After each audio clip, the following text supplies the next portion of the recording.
हनुमान जयंती क्यों मनाई जाती है, जानिए असली कारण। एक सांस लीजिए, एक पल के लिए आंखें बंद कीजिए और मेरे साथ चलिए उस युग में जब धरती पर देवता भी जन्म लेते थे, जब हवाएं बोलती थी, जब पहाड़ रोते थे और जब एक मां की कोख से ऐसा पुत्र जन्मा जिसे न मृत्यु छू सकती थी, न अहंकार और न ही किसी शत्रु की शक्ति। ये कहानी सिर्फ एक देवता की नहीं है, ये कहानी है एक मां की पीड़ा की, एक पिता की विवशता की, एक शिशु की असाधारण नियति की और उस अनंत प्रेम की जो भक्त और भगवान के बीच हर युग में, हर जन्म में, हर सांस में जीवित रहता है। ये कहानी है हनुमान जी की। और आज जब हम हनुमान जयंती मनाते हैं तो हम सिर्फ एक तिथि नहीं मनाते, हम उस क्षण को याद करते हैं जब ब्रह्मांड ने एक ऐसी शक्ति को जन्म दिया जो आज भी हमारे बीच है, हमारी रक्षा करती है, हमारे दर्द सुनती है और हमारी पुकार पर दौड़ती है। तो चलिए शुरू करते हैं। नमस्कार प्यारे दर्शकों, मैं अर्जुन एक बार फिर आपका हार्दिक स्वागत करता हूं आपके अपने चैनल विद्या ज्ञान सागर में। दोस्तों, आज हम एक नई कहानी और एक नया वीडियो लेकर आपकी सेवा में उपस्थित हुए हैं। आज की कथा अत्यंत ज्ञानवर्धक और प्रेरणादायक है। कथा शुरू करने से पहले आपसे एक विनम्र निवेदन है। शास्त्रों में कहा गया है कि अधूरी छोड़ी गई कथा दुख और पाप का कारण बनती है, इसलिए इसे अंत तक अवश्य सुने। और अगर आप अपनी मां से सच्चा प्रेम करते हैं तो इस वीडियो को लाइक करें, हमारे चैनल को सब्सक्राइब करें और कमेंट में मां लिखकर अपना समर्थन दें। तो आइए बिना किसी विलंब के आरंभ करते हैं आज की प्रेरणादायक कथा। त्रेतायुग, वो समय जब सूर्य की रोशनी में भी एक अजीब सी उदासी घुली हुई थी। ऋषि मुनि अपनी कुटियों में बैठकर चिंतित थे। यज्ञ होते थे, लेकिन धुआं आसमान तक पहुंचने से पहले ही बिखर जाता था। नदियां बहती थी, लेकिन उनकी कलकल में एक दर्द था। पशु पक्षी अपने नियत समय पर जागते थे, लेकिन उनकी आवाजों में एक अनकहा भय था। कारण क्या था? रावण, लंका के उस राक्षस राज ने तीनों लोकों में अपना आतंक फैला दिया था। देवता उससे डरते थे।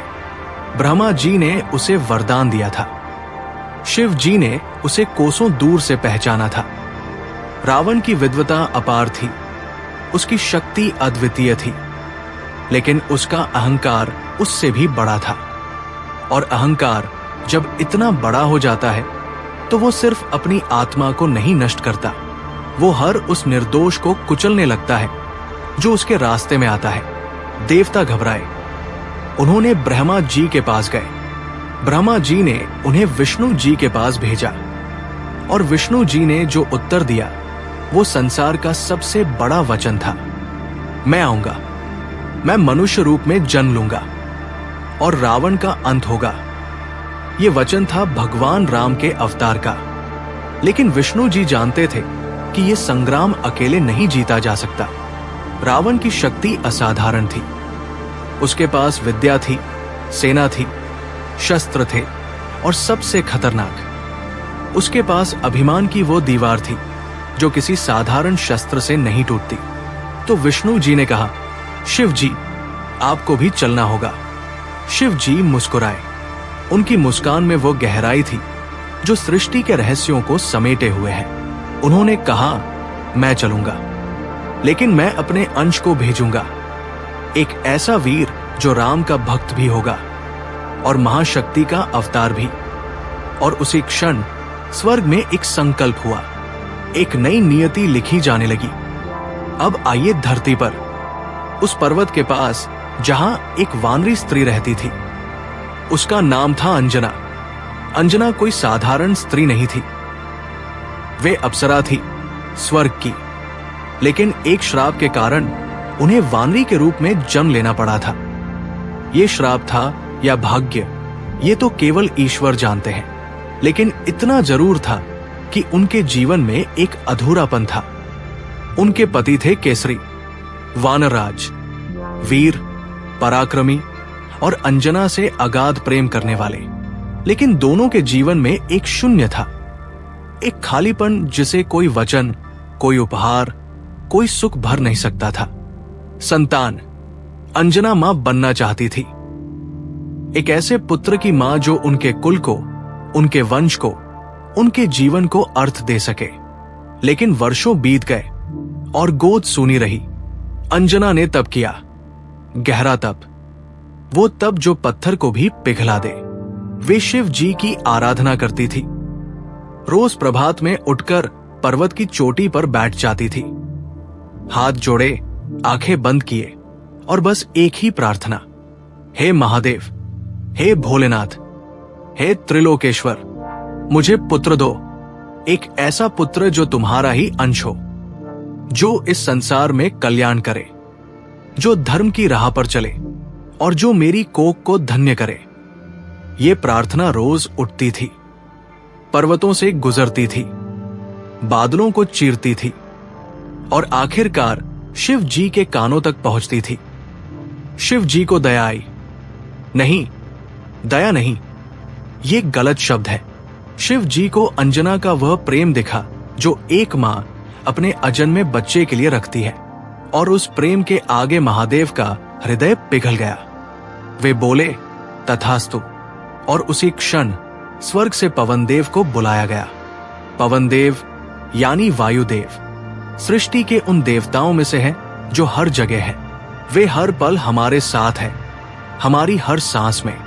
लेकिन उस दिन वे एक विशेष कार्य के लिए बुलाए गए थे। शिव जी का दिव्य अंश उन्हें सौंपा गया और पवनदेव ने वो दिव्य शक्ति लेकर अंजना के पास पहुंचाई। वो क्षण कैसा था, इसे शब्दों में बयान करना असंभव है। अंजना पर्वत पर बैठी थी, तप में लीन। अचानक एक शीतल, सुगंधित हवा चली। ऐसी हवा जो न गर्मी में चलती है, न सर्दी में। वो हवा जो केवल तब चलती है जब कोई दैवीय घटना घटने वाली हो। अंजना ने महसूस किया और उनकी आंखों में आंसू आ गए। वे जानती थी, उनकी प्रार्थना सुन ली गई थी। उनकी कोख में एक दीपक जल उठा था। वे उठी, पर्वत से उतरी, केसरी के पास गई, और केसरी ने जब उनका चेहरा देखा तो उन्हें कुछ कहने की जरूरत नहीं थी। केसरी की आंखों में भी आंसू थे, लेकिन वे आंसू दुख के नहीं थे, वे आनंद के आंसू थे। महीने बीते और एक दिन ऋषियों के अनुसार उस तिथि पर, जो चैत्र मास की पूर्णिमा थी, एक बच्चे का जन्म हुआ। उस जन्म के साथ क्या हुआ, सुनिए। बच्चा जन्मा और उसके जन्म के साथ ही एक ऐसी घटना हुई जो पहले कभी नहीं हुई थी। आसमान में बिजली चमकी, लेकिन तूफान नहीं था। सूर्यदेव अपनी जगह से थोड़ा आगे झुके, जैसे वे उस बच्चे को देखना चाहते हों। पवनदेव की बयार और तेज हो गई, जैसे वे अपने पुत्र को गले लगाना चाहते हों। जी हां, पुत्र, क्योंकि पवनदेव ने उस दिव्य अंश को अंजना तक पहुंचाया था, इसलिए यह बच्चा पवनदेव का पुत्र भी कहलाया। पवन पुत्र। बच्चे का रंग सोने जैसा था। उसकी आंखें ऐसी थी जैसे किसी दीपक की लौ में पूरा आसमान समा गया हो। उसके हाथ छोटे थे, लेकिन उनमें एक ऐसी शक्ति थी जो अभी से महसूस होती थी। अंजना ने उसे उठाया, छाती से लगाया और उनकी आंखों से आंसू बहने लगे। मेरा पुत्र, मेरा अंजने। बच्चे का नाम रखा गया। पिता केसरी के कारण केसरी नंदन, मां अंजना के कारण अंजने, पवनदेव के कारण पवन पुत्र और शिव जी के अंश के कारण शिवांश। लेकिन दुनिया उन्हें पहचानेगी एक और नाम से, हनुमान। बच्चा जन्मा तो था असाधारण, लेकिन बच्चा तो बच्चा ही होता है ना। जिज्ञासु, चंचल और भूखा। एक दिन बहुत छोटी उम्र में शिशु हनुमान जागे। मां अंजना पास नहीं थी और बच्चे को भूख लगी। उन्होंने आसमान की ओर देखा और उन्हें क्या देखा? सूर्य, लाल, गोल, चमकता हुआ सूर्य। बच्चे की बुद्धि ने समझा ये कोई फल है, लाल, बड़ा और पके हुए फल जैसा। और शिशु हनुमान ने छलांग लगाई, एक ऐसी छलांग जो किसी शिशु ने कभी नहीं लगाई थी। वे आसमान में उड़ गए, ऊपर और ऊपर और ऊपर। पृथ्वी पीछे छूट गई, बादल पीछे छूट गए और वे सूर्यदेव की ओर बढ़ते चले गए। सूर्यदेव घबराए। उन्होंने सोचा ये कोई राक्षस है, लेकिन जब उन्होंने ध्यान से देखा तो वे रुक गए। ये एक बच्चा था, एक मासूम भूखा बच्चा, जिसकी आंखों में कोई भय नहीं था, कोई क्रोध नहीं था, बस एक निर्दोष जिज्ञासा थी। सूर्यदेव मुस्कुराए, लेकिन संकट ये था कि उसी दिन ग्रहण का समय था और इंद्रदेव ने देखा कि एक वानर बालक सूर्य की ओर लपक रहा है। इंद्रदेव को गुस्सा आया। उन्होंने वज्र उठाया और हनुमान जी पर प्रहार किया। वज्र लगा, हनुमान जी घायल हुए और वे धरती पर गिर पड़े। जब ये समाचार पवनदेव को मिला तो उनका हृदय टूट गया। पिता का दर्द, अपने पुत्र का दर्द देखने का दर्द, कोई भी पिता इसे सह नहीं सकता। पवनदेव क्रोधित हुए और उन्होंने वायु रोक ली। पूरी सृष्टि में सोचिए क्या हुआ होगा जब हवा ही न हो, जब सांस लेना बंद हो जाए, जब जीव जंतु, देवता, मनुष्य सब घुटने लगे। ब्रह्मांड में एक हाहाकार मच गया। देवता भागे, ब्रह्मा जी के पास पहुंचे। ब्रह्मा जी स्वयं पवनदेव के पास आए। उन्होंने शिशु हनुमान को जगाया और उन्हें दिव्य आशीर्वाद दिए। लेकिन इंद्रदेव के वज्र से हनुमान जी की ठुड्डी पर जो चोट आई थी उसका निशान रह गया और इसीलिए उनका नाम पड़ा हनुमान।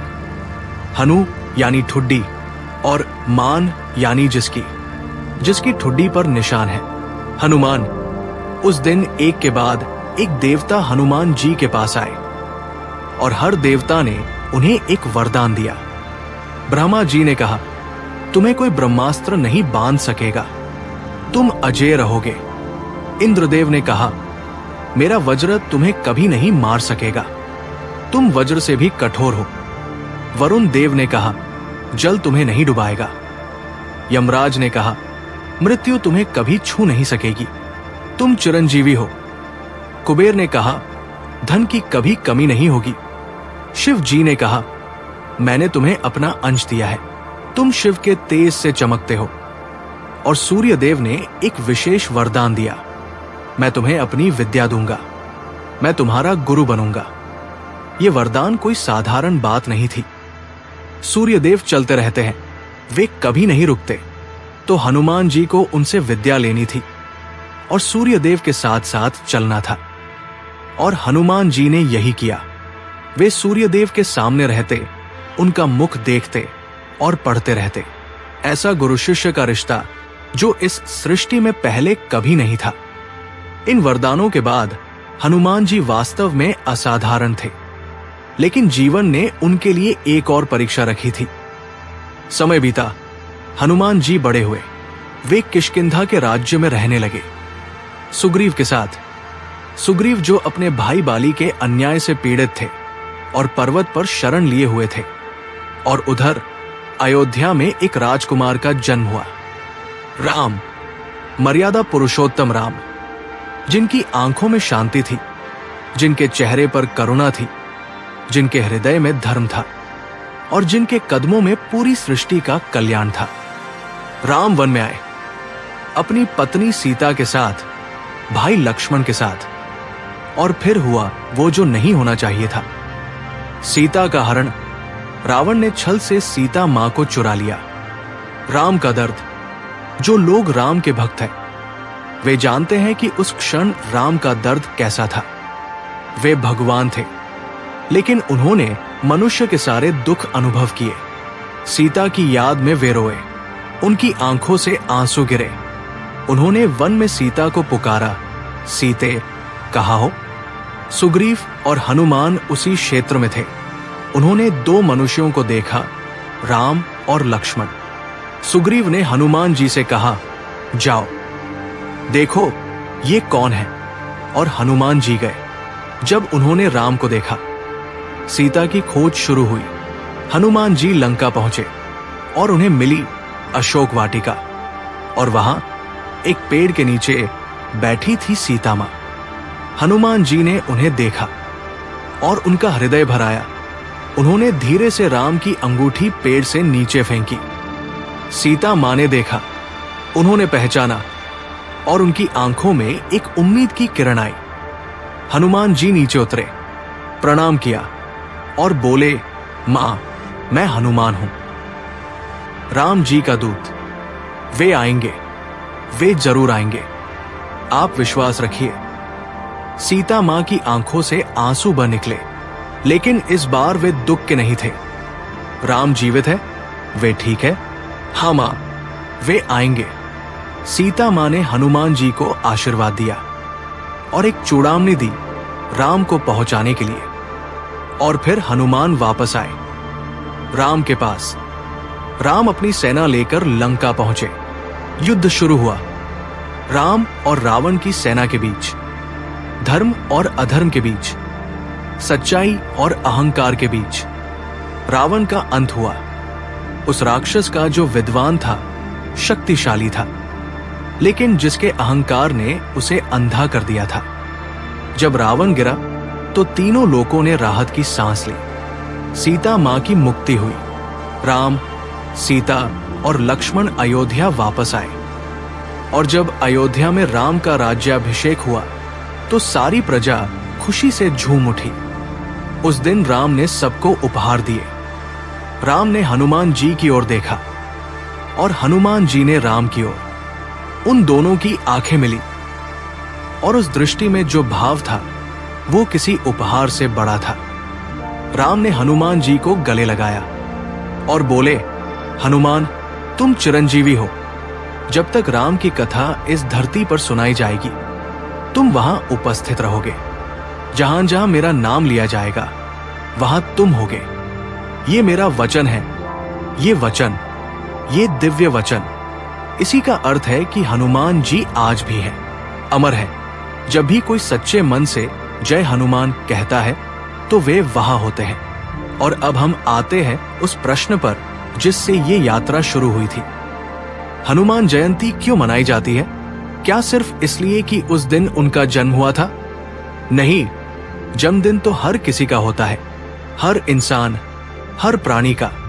हनुमान जयंती इसलिए मनाई जाती है क्योंकि उस दिन धरती पर एक ऐसी शक्ति ने जन्म लिया जो सिर्फ एक देवता नहीं था, वो एक आदर्श था। एक ऐसा आदर्श जो बताता है कि सच्ची भक्ति क्या होती है, कि अपने आराध्य के लिए सब कुछ न्योछावर करने का क्या अर्थ है, कि शक्ति हो लेकिन विनम्रता न छूटे, कि ज्ञान हो लेकिन अहंकार न आए, कि सेवा हो लेकिन उसमें अपेक्षा न हो। हनुमान जी का जीवन एक संदेश है। जब जब अंधकार आए, जब जब आस टूटे, जब जब अकेलापन घेरे, तो याद करो उस पवन पुत्र को जिसने अकेले समुद्र पार किया, जिसने अकेले पर्वत उठाया, जिसने अकेले लंका जलाई। और उन्होंने ये सब किसी पुरस्कार के लिए नहीं किया, प्रेम के लिए किया, राम के प्रेम में। शास्त्रों में लिखा है कि हनुमान जी चिरंजीवी है, वे कलयुग में भी जीवित है। और कलयुग यानी ये युग, ये समय, ये दौर। जब हनुमान जी जीवित है तो वे कहाँ है? हर उस जगह जहां राम का नाम लिया जाता है, हर उस मंदिर में जहां हनुमान चालीसा पढ़ी जाती है, हर उस हृदय में जो निस्वार्थ प्रेम से भरा हो। ये कहानी खत्म होती है एक वादे के साथ। जब भी आप अकेले हो, जब भी आप थके हो, जब भी आप डरे हो, बस एक बार कहिए जय हनुमान और सुनिए। गहरी सांस लीजिए। वो हवा जो आपके भीतर आई, वो हनुमान जी का आशीर्वाद है, क्योंकि वो पवन पुत्र है और पवन कभी नहीं रुकती। जय श्री राम, जय हनुमान।